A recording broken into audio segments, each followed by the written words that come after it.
Bienvenue dans Sensorialité, le podcast qui te permet de t'éveiller à tous tes sens, de t'offrir un moment privilégié pour revenir dans l'instant présent, ressentir et écouter les messages de ton âme. Je suis Rebecca Luce, mentor, exploratrice des mondes invisibles. Chaque semaine, je t'invite à un temps rituel, guidance, introspection, inspiration et connexion seront les mots magiques pour mieux te connaître et redonner les pleins pouvoirs à ton énergie féminine, celle qui sait, ressent et perçoit. Installe-toi confortablement, allume ta bougie et prépare-toi à voyager au cœur de toi. Bonne écoute.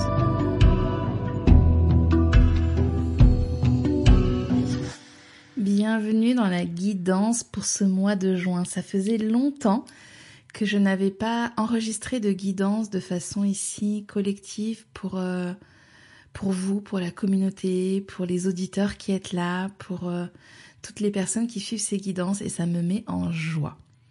Je vais, comme je l'ai toujours fait dans mes guidances holistiques, vous parler de numérologie, de tarot, parfois aussi d'astrologie s'il y a des points que j'ai envie d'éclairer, si je trouve qu'ils apportent pour vous des nuances importantes.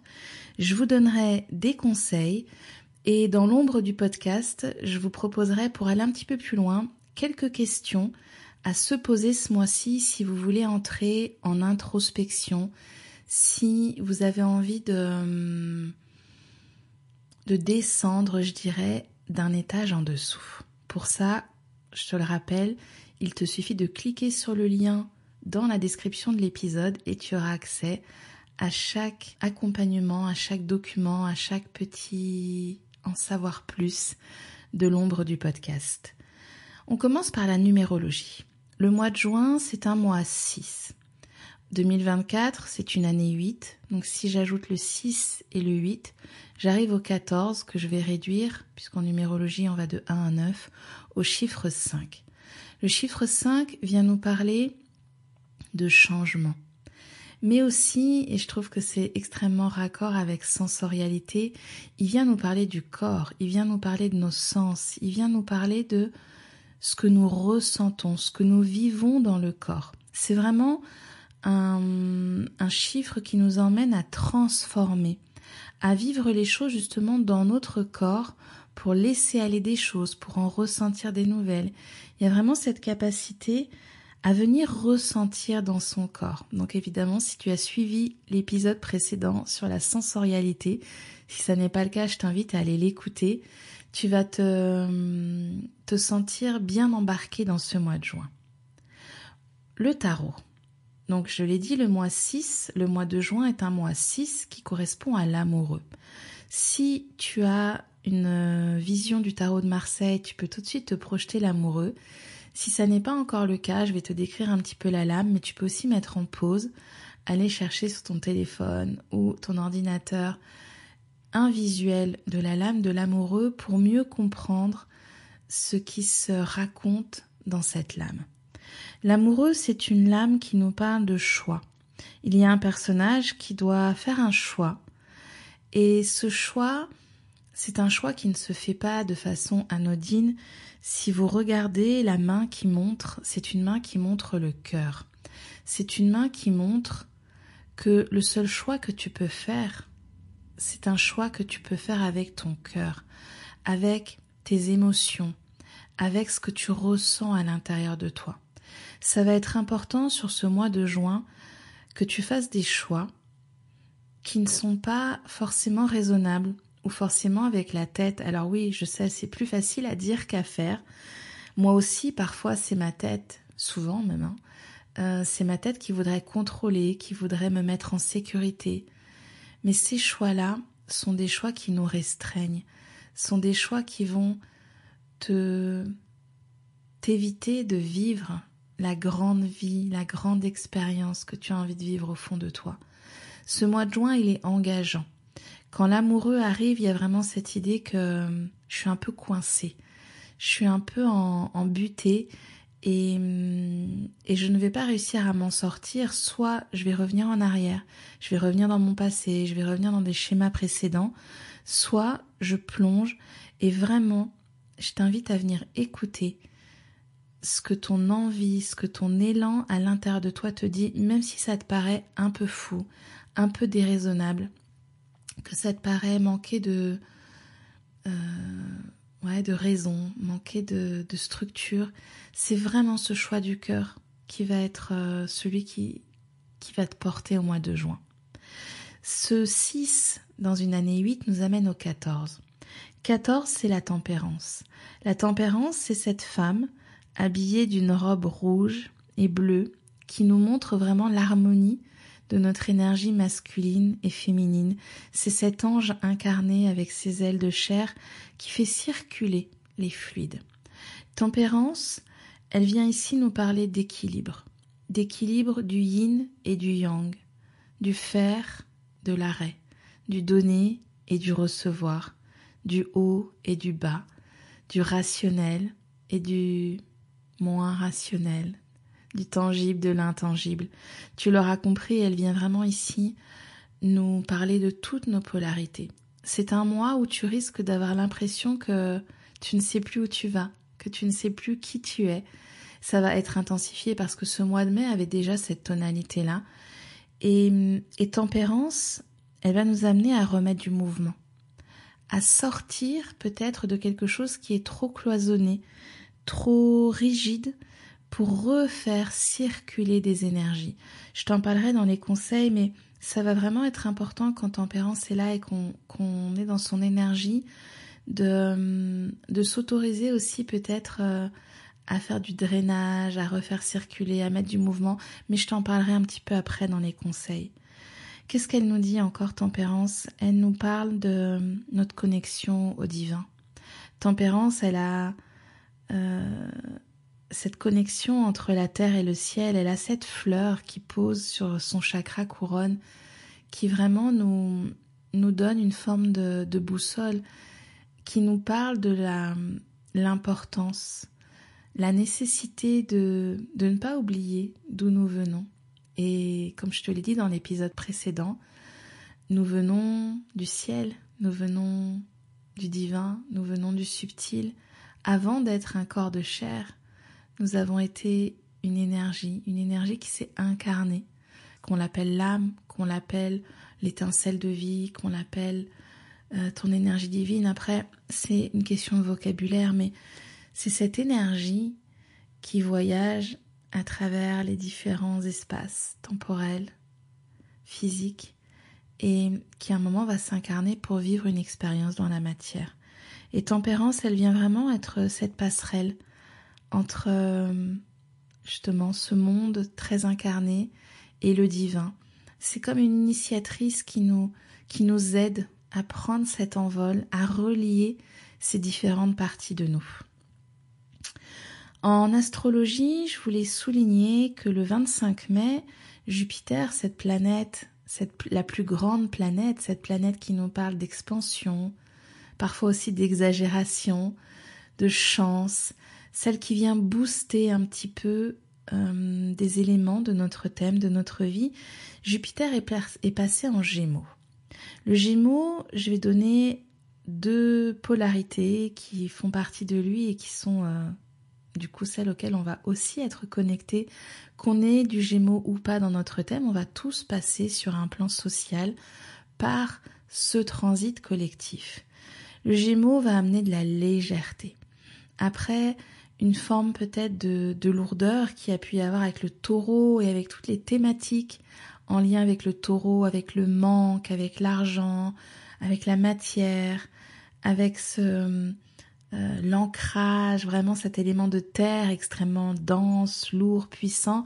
Le Gémeaux, c'est ce papillon-là qui va butiner toutes les fleurs, qui va nous amener plein de nouvelles idées, du jeu, l'envie d'aller voir les gens, d'aller passer du temps avec plein de personnes, de papillonner.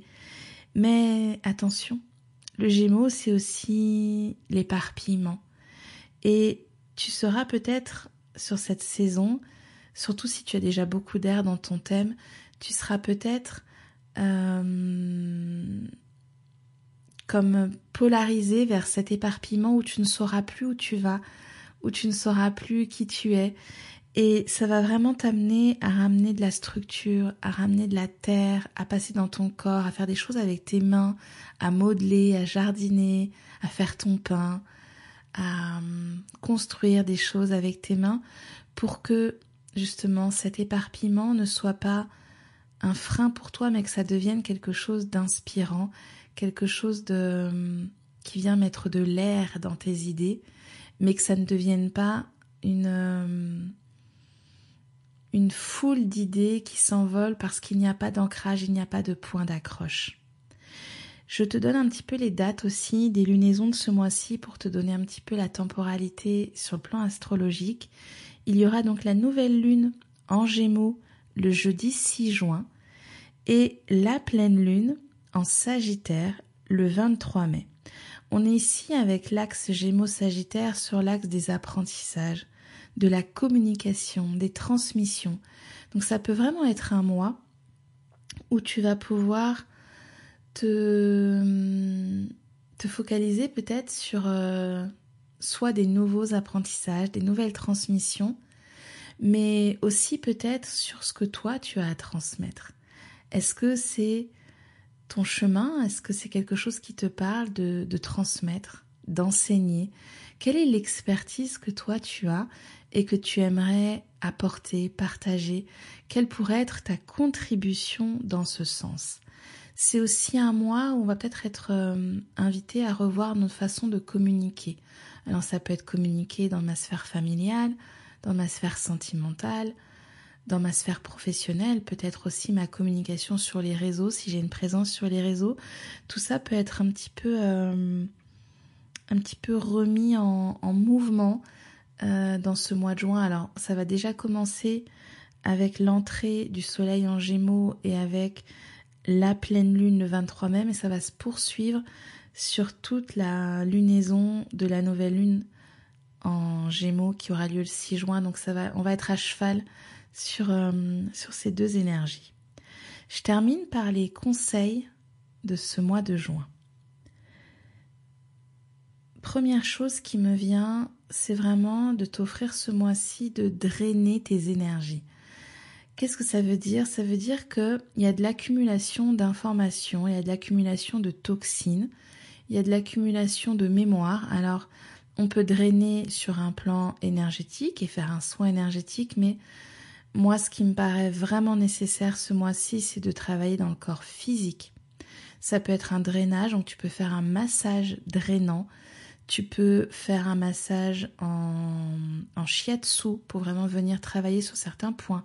Ça peut être une séance d'acupuncture. Ça peut être un massage avec une personne qui ressent là où il va y avoir des nœuds. J'irais vraiment sur le côté, non pas ostéopathe, qui va vraiment plutôt être dans l'ossature, mais là vraiment sur toucher la peau et faire circuler, remettre en mouvement tout ce qui peut être un peu bloqué, un peu stocké, un peu emprisonné dans le corps. Je t'invite également à beaucoup boire ce mois-ci de l'eau. Boire peut-être 1,5 fois ce que tu bois d'habitude. Tempérance vient vraiment nous accompagner à refaire circuler les fluides, donc tous les fluides de notre corps. Nous sommes en grande partie constitués d'eau et ça peut être vraiment un bon moyen de remettre ce mouvement dans ton corps.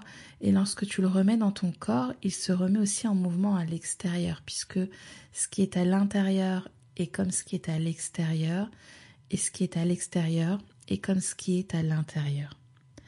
C'est aussi un mois où je te conseille de faire un sport assez actif, cardio, une marche rapide, des sports assez feu, des sports vraiment où tu vas sentir que tes pulsations cardiaques vont s'accélérer. Il y a vraiment encore cette idée de bouger la lymphe. Là, on n'est pas du tout sur de la natation, du yin, des marches lentes, mais plutôt sur de la course à pied, des marches rapides, monter des escaliers, faire de la corde à sauter, aller sur des yogas plus intensifs. Vraiment, il faut que ça transpire, il faut que le corps puisse nettoyer toutes les toxines qui ont pu être enfermées pour justement aller vers ce changement, aller vers ces nouveaux engagements, parce que c'est de ça dont il est question, hein. Quel engagement je vais prendre ce mois de juin. Ça peut être aussi, dans les conseils du mois, un mois pour démarrer un nouvel apprentissage. Peut-être t'inscrire sur une nouvelle formation, t'acheter un livre sur une thématique que tu n'aurais pas explorée, donc peut-être flâner dans une librairie, dans une bibliothèque et décider de t'ouvrir un nouveau sujet, un nouvel apprentissage, une nouvelle façon peut-être aussi de faire. Imaginons que tu adores le potager, le jardin, mais que tu ne connais pas peut-être la technique des lasagnes. Eh bien peut-être que là tu te dis tiens, je vais me sensibiliser, je vais apprendre comment faire des lasagnes dans mon potager. Et dernier point que je voulais poser ici, ça peut être un bon moment, peut-être plus facile en étant accompagné. Après, je te donnerai quand même des tips dans l'ombre du podcast pour le faire seul, mais si tu es accompagné, si tu as l'habitude d'avoir un thérapeute, un coach, pour faire un point sur ton énergie yin et yang. Alors déjà sur un plan énergétique, mais aussi au niveau des organes, au niveau de la façon dont ton yin est présent en ce moment, dont ton yang est présent en ce moment. Je ferai aussi un épisode prochainement sur l'énergie féminine, donc j'en ferai un aussi sur l'énergie masculine, parce que pour moi, on ne peut pas parler de l'un si on ne parle pas de l'autre, mais ça peut être vraiment si c'est des sujets auxquels tu es sensible, ou tu as déjà des connaissances et des outils pour t'introspecter, d'aller peut-être t'observer sur ces points-là, parce que tempérance, c'est vraiment celle qui nous amène cet équilibre et cette harmonie intérieure. Je t'ai préparé quelques questions introspectives. Si tu as envie d'aller un petit peu plus loin dans la guidance de ce mois-ci, eh bien, clique sur le lien dans la description du podcast pour retrouver les questions dans l'ombre du podcast. Et moi, je te dis à très bientôt pour un nouvel épisode.